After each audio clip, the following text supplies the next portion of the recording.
Next है स्वॉट analysis. सबसे पहले स्वॉट की आपको पूरी फुल फॉर्म्स बताऊंगी। S stands for strength, W stands for weakness, O stands for opportunities and T stands for threat. तो जो स्वॉट एनालिसिस होता है ये बिजनेस फर्म्स लेती हैं ताकि वो एक्सटर्नल और इंटरनल इन्वायरमेंट को समझ सके। एक्सटर्नल इन्वायरमेंट होता है जो बाहरी वातावरण होता है जिसके ऊपर आपका कोई कंट्रोल नहीं होता, जैसे गवर्नमेंट पॉलिसी, आपका कोई नियंत्रण नहीं है लेकिन आपके बिजनेस को इम्पैक्ट करती है। जैसे जीएसटी आया, इससे बहुत सारे जो बिजनेसेस हैं वो इम्पैक्ट हुए। आपकी जो फिजिकल पॉलिसी होती है, मॉनेटरी पॉलिसी होती है, सरकार बनाती है लेकिन आपके बिज़नेस पर इम्पैक्ट करती है।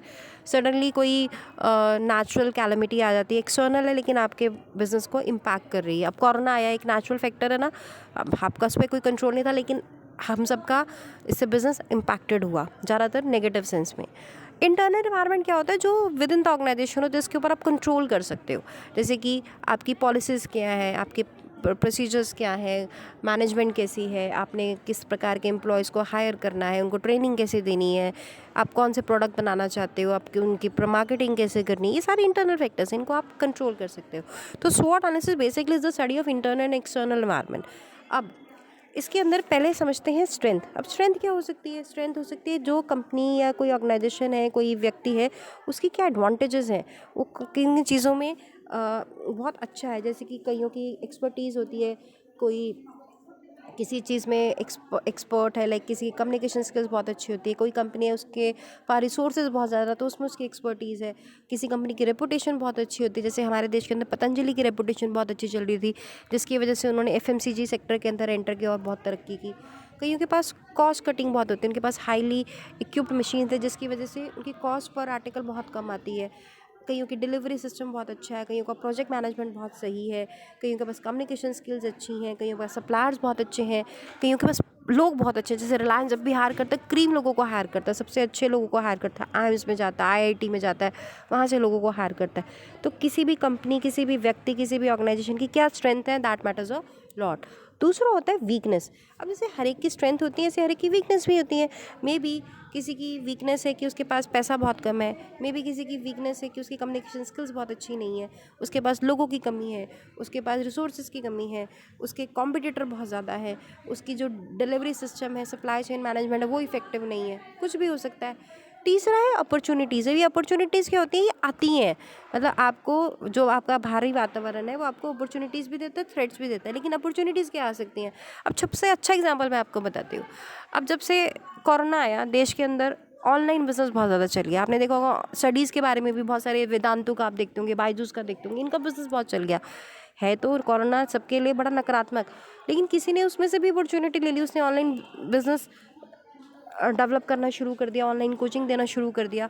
तो आप आपकी अपॉर्चुनिटीज़ क्या है कि आप अपने प्रोडक्ट को नया डेवलप कर सकते हो, कॉस्ट को कम कर सकते हो, अपने रिस्क को कम कर सकते हो। यानी आपका जो सोशल पैटर्न में चेंज हो रहा है, पॉपुलेशन के कंपोजिशन में चेंज हो रहा है, लाइफ स्टाइल में चेंज हो रहा है, गवर्नमेंट की पॉलिसी में चेंज हो रहा है, आपकी टेक्नोलॉजी में चेंज हो रहा है, उसके अनुसार आप अंदर चेंजेस कर रहे हो, आप अपने प्रोडक्ट के अंदर चेंजेस कर रहे हो, आप अपने डिलीवरी सिस्टम के अंदर चेंजेस कर रहे हो, आपकी मार्केटिंग चेंज हो रही है।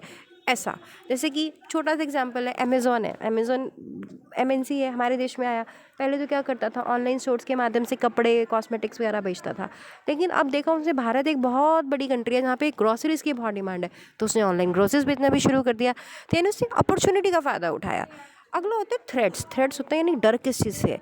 तो कौन कौन से ऑब्स्टेकल्स, कौन कौन से दिक्कतें आती हैं? अब ये ऑब्स्टेकल्स क्या आ सकते हैं? कोई नया कॉम्पिटिटर मार्केट के अंदर आ गया, या क्या हो सकता है कि जो एग्जिस्टिंग कॉम्पिटिटर है उसने कोई नया प्रोडक्ट मार्केट में लगा दिया, या सरकार ने टैक्स बढ़ा दिया तो जिससे आपकी कॉस्ट बहुत ज़्यादा बढ़ गई, या टेक्नोलॉजी चेंज होगी तो जिसकी वजह से आप सर्वाइव नहीं कर पाए। छोटा सा एग्जांपल देती हूँ, पहले भारत के अंदर नोकिया बहुत चलता था, बहुत चलता था, जब तक एंड्रॉयड फ़ोन नहीं आए थे, मार्केट लीडर हुआ करता था। लेकिन जब से एंड्रॉयड फ़ोन आए वो उसके लिए थ्रेट बन गया, और अब नोकिया देखो कहाँ पर है, आपको पता है। नोकिया कोई भी नहीं खरीदता, अब सैमसंग मार्केट लीडर बना हुआ है।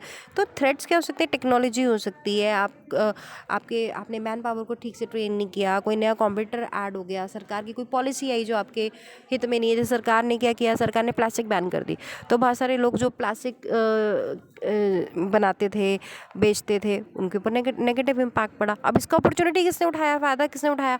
जो पेपर मेकिंग बैग्स हैं उन्होंने उठाया, यानी जो पेपर के बैग्स बेचते थे, पेपर की क्रॉकरी, उनको फ़ायदा हो गया। तो किसी चीज़ किसी के लिए फ़ायदा हो सकती है, किसी के लिए नुकसान हो सकती है। अब प्रोसेस को समझते हैं। प्रोसेस में क्या होता है, हमने ऐसे ही स्ट्रेंथ क्या है, वीकनेस क्या है, ये इंटरनल होती है स्ट्रेंथ और वीकनेस, इनको हम बढ़ा घटा सकते हैं। How can this strength be maximise, कैसे स्ट्रेंथ को बढ़ाना है और वीकनेस को कैसे कम करना है। और दूसरा होता है हमारे एक्सटर्नल मतलब अपॉर्चुनिटीज़, कि हम कैसे इनका फ़ायदा उठाएंगे, और थ्रेट कैसे हम इन थ्रेट्स को कम कर सकते हैं। अब एग्जाम्पल से समझते हैं। अब एग्जाम्पल मैं ले रही हूँ आपको, फूड प्रोसेसिंग इंडस्ट्री भारत के अंदर। अब इसकी स्ट्रेंथ क्या है? एक तो आपने देखा होगा फूड प्रोसेसिंग इंडस्ट्री भारत में कुछ एक सालों में बहुत तीव्र गति से बढ़ रही है, और सरकार भी बहुत ज़्यादा योगदान दे रही है इनको ग्रो करने के लिए, इनको टैक्स एग्जम्पशंस मिली हुई हैं। और साथ साथ जैसे मिडिल क्लास कल्चर बढ़ गया है, वुमेन ने वर्क करना शुरू कर दिया है, तो उनको रेडीमेड फूड चाहिए होता है, तो वहाँ पे इसके लिए एक स्ट्रेंथ बनकर आया। बच्चे बहुत सारे बाहर पढ़ने जाते हैं, उनको खुद से काम कुक करना नहीं आता, उनके पास समय नहीं होता है, आता नहीं है, तो वहाँ पे जो फूड प्रोसेसिंग इंडस्ट्री है उनके लिए ये स्ट्रेंथ है। दूसरा वीकनेस क्या है? अब पहली बात तो भारत एक ऐसा देश है जहाँ पे अभी भी हम फ्रेश फूड के ऊपर ज़्यादा रिलाई करते हैं, तो वीकनेस क्या है? क्रेडिबिलिटी, विश्वास नहीं है अभी। ऊपर से हमारी टेक्नोलॉजी इतनी अच्छी नहीं है जितनी और देशों की है, और कंपटीशन किससे ज़्यादा है? फॉरेनर से ज़्यादा, उनकी टेक्नोलॉजी हमसे बहुत एडवांस है। तीसरा है आपका अपॉर्चुनिटीज़। अब अपॉर्चुनिटीज़ की बात करें तो फूड प्रोसेसिंग अपॉर्चुनिटीज़ की क्या क्या उनको अपॉर्चुनिटीज़ मिली है। अब भारत के अंदर आपने देखा होगा कि न्यूक्लियर फैमिलीज़ का जो रेट है वो बढ़ता जा रहा है, वर्किंग वुमेन का रेट बढ़ता जा रहा है, ऊपर से टीवी पर एडवर्टीजमेंट्स बहुत आती है, मतलब प्रिंट मीडिया, सोशल मीडिया बहुत एडवर्टाइज़ करता है। तीसरा क्या है कि आपका जो पैकेजिंग मटेरियल है वो आपके फूड को काफ़ी हद तक फ्रेश रखता है, तो ये भी एक बहुत बड़ी अपॉर्चुनिटी होगी, और एक्सपैंड कर रही है हमारी जो ये फूड प्रोसेसिंग इंडस्ट्री है। थ्रेट क्या हो सकते हैं, यानी क्या क्या उनको खतरे क्या है? पहली बात तो एक्सेप्टेंस की। आप छोटा सा एग्जांपल देते हो, जब सबसे पहले हमारे देश के अंदर कॉर्नफ्लेक्स आए ना, किसी ने एक्सेप्टेंस नहीं दी, क्योंकि हमको आदत ही नहीं है सुबह सुबह नाश्ते में कॉर्नफ्लेक्स खाने की, हमको तो पराठा खाने की आदत है। तो वहाँ पे थ्रेट है कि हमारे लोगों की एक्सेप्टेंस नहीं मिली अभी तक हम फ्रेश फूड के ऊपर ही ज़्यादा रिलाई करते हैं। दूसरा बड़ा थ्रेट क्या है इनको? हाई टैक्स रेट, बहुत ज़्यादा टैक्स रेट है, रॉ मटेरियल की कॉस्ट अभी बहुत ज़्यादा है, ओवरहेड एक्सपेंसेस ज़्यादा, और कंपटीशन फॉरेन प्लेयर से बहुत ज़्यादा है, तो ये क्या है? थ्रेट है। नाउ अब हमने यूज़ कैसे करना है स्वॉट एनालिसिस को? अगर कोई हम नई कंपनी स्टार्ट कर रहे हैं, हमने कोई नई कंपनी बनानी है, तो हम स्वॉट एनालिसिस करते हैं कि क्या हम स्ट्रेंथ है, क्या हमारी वीकनेस है, कौन कौन सी अपॉर्चुनिटीज़ आपको मार्केट में अवेलेबल होंगी, क्या क्या आपको थ्रेट हो सकते हैं, आपकी पोजीशन कैसी है मार्केट में, आप कहाँ स्टैंड करते हैं।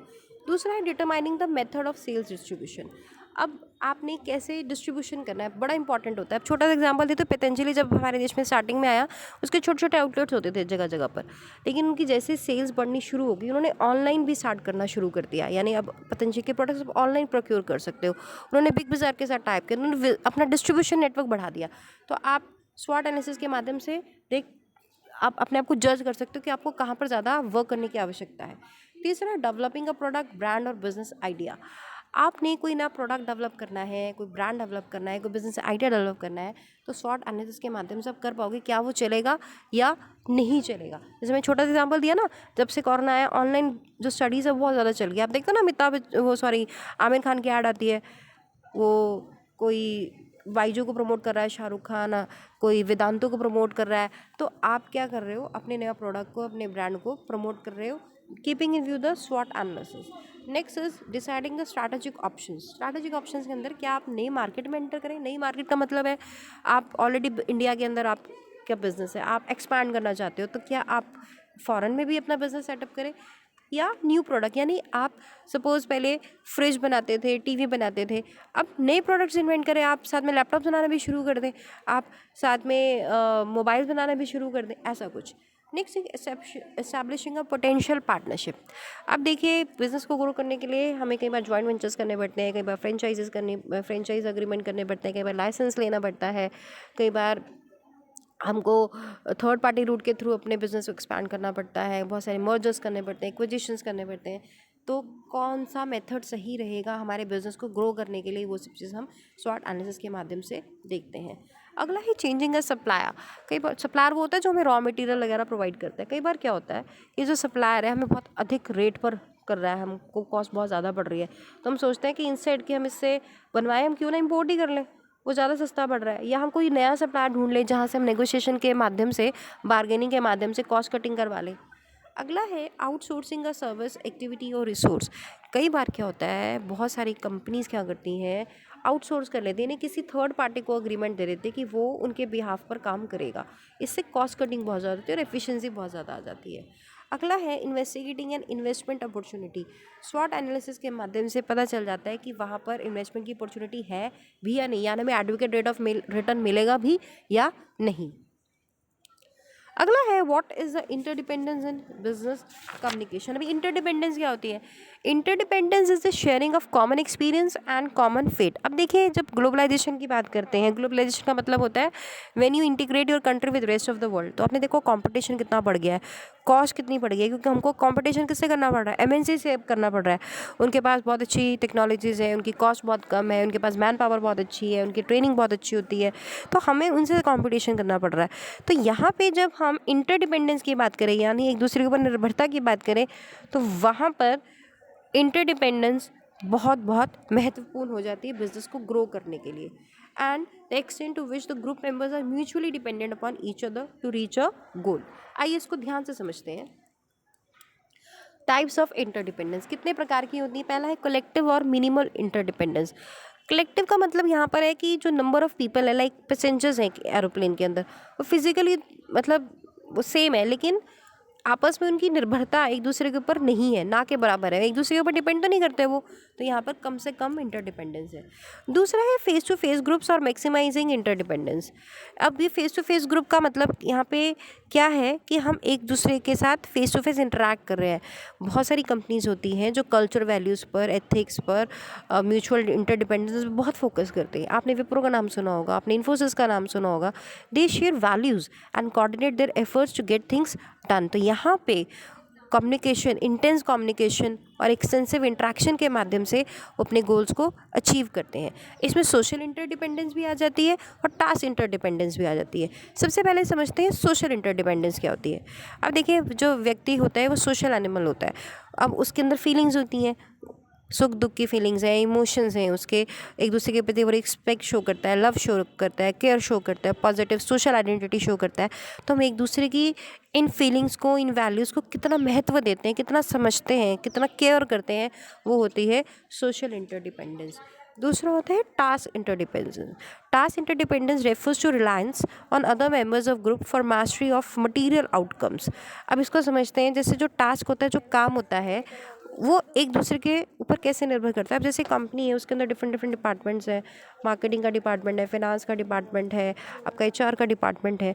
तो कोई काम तभी पूरा हो पाएगा, गोल तभी कंपनी अचीव कर पाएगी जब आपस में सभी डिपार्टमेंट के अंदर समन्वय होगा, कोऑर्डिनेशन होगा, एक दूसरे के ऊपर निर्भरता होगी। तो ये कम्युनिकेशन के माध्यम से आ जाता है। Effective communication plays an important role in achieving the interdependence goal. Next is whole communication. Whole communication का मतलब होता है कॉम्प्रिहेंसिव। कॉम्प्रिहेंसिव सब कुछ इंक्लूड होता है।